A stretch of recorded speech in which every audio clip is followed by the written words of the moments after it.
Hello guys, welcome back to my channel. চলে এসেছি একটা নিউ ব্লগ নিয়ে। কেমন আছো তোমরা সবাই? আই হোপ তোমরা খুব ভালো আছো। আমিও খুব ভালো আছি।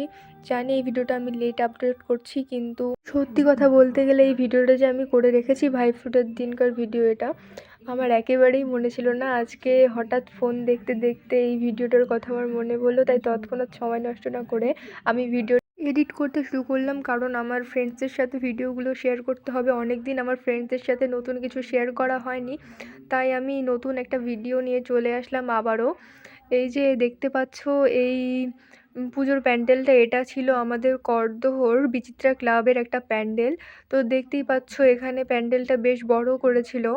এবার দেখো এখানে এখানে একটা রাম মন্দিরের থিম করা হয়েছিল। সেখানে সামনে যেটা দেখতে পাচ্ছ ওটা হচ্ছে আমাদের রাম ভক্ত হনুমান সবাইকে হাত জোড় করে স্বাগত জানাচ্ছিল। এই ব্যাপারটা আমার খুব ভালো লেগেছিল। দেখো তোমরা সবাই।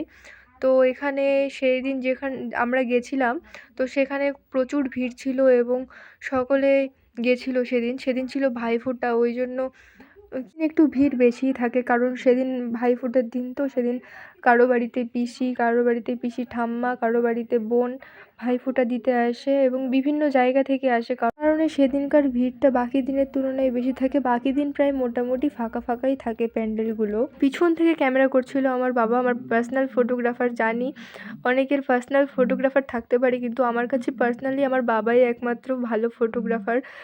কোথাও গিয়ে আমার যদি ব্লগ করার দরকার হয়, তখন বাবা নিজেই বলে, ব্লগ করবি, নে আমি ভিডিও করে দিচ্ছি। এই ব্যাপারটা আমার খুবই ভালো লাগে পার্সোনালি। এই দেখো এই সাইডে পুরো ডেকোরেশনগুলো আমার খুব সুন্দর লেগেছে এই বিচিত্রা ক্লাবের, তাই তোমাদের দেখানোর চেষ্টা করছি যে ভিতরে কত ভিড়। দেখো তোমরা সবাই, এই ভিড়ের মধ্যে কখনো ভালো ছবি তোলা যায়? তোমরাই বলো। আমি ভেবেছিলাম যে ওখানে গিয়ে একটু ছবি তুলবো, কিন্তু আমার একটা ছবিও মন মতো হয়নি। আমার ওই জন্য খুবই মন খারাপ, কী আর বলবো। ওই জন্য একটা ছবিও আমি ঠিকঠাক আপলোড করতে পারিনি। তবুও দেখো এই যেগুলো আছে সেগুলো একটু, ভিডিওটাই একটু ভালো হয়েছে। বাদবাকি ওখানে গিয়ে যেসব ছবি তুলেছিলাম একদমই ভালো হয়নি। তো আমি এখানে দেখাচ্ছিলাম যে ওই সাইডগুলোতে ছবি তুললে ভালো হবে, তো কিন্তু ওই সাইডগুলো ফাঁকা ছিল না একদমই, ওই জন্য ছবি তোলাও হয়নি। শেষ পর্যন্ত ঠাকুর দর্শন করে এবং বেশ কিছুটা ভিডিও ক্লিপ নিয়ে বাড়িতেই চলে আসি। কী আর করা যাবে গাইস, ফটো টোটো তো ভালো আসলো না, কারণ ভিড় অনেক ছিল। তো ভিড়ের মধ্যে তো সেরকম মানুষকে সরিয়ে তো আর ছবি তোলা যায় না। তাই ভিডিও ক্লিপগুলো করেই মনকে একটু সান্ত্বনা দিচ্ছি যে ছবি ভালো আসেনি তো কী হয়েছে, ভিডিওগুলো তো আছে, এইগুলোই আমি আমার ফ্রেন্ডসদের শেয়ার করব। তাই কোনো রকমে মনকে সান্ত্বনা দিয়ে বেরিয়ে পড়লাম বাড়ির উদ্দেশ্যে। দেখো গাইস, এখানে এই গোপাল ঠাকুরটা খুব সুন্দর দেখতে লাগছিল, তাই একটু ভিডিওতে ক্যাপচার করে নিলাম। তারপর বেশি দেরি না করে আমরা চলে গেলাম বাড়ির পথে, কারণ ওখানে আমরা বেশি দেরি করলাম না, রাত অনেকটাই হয়েছিল।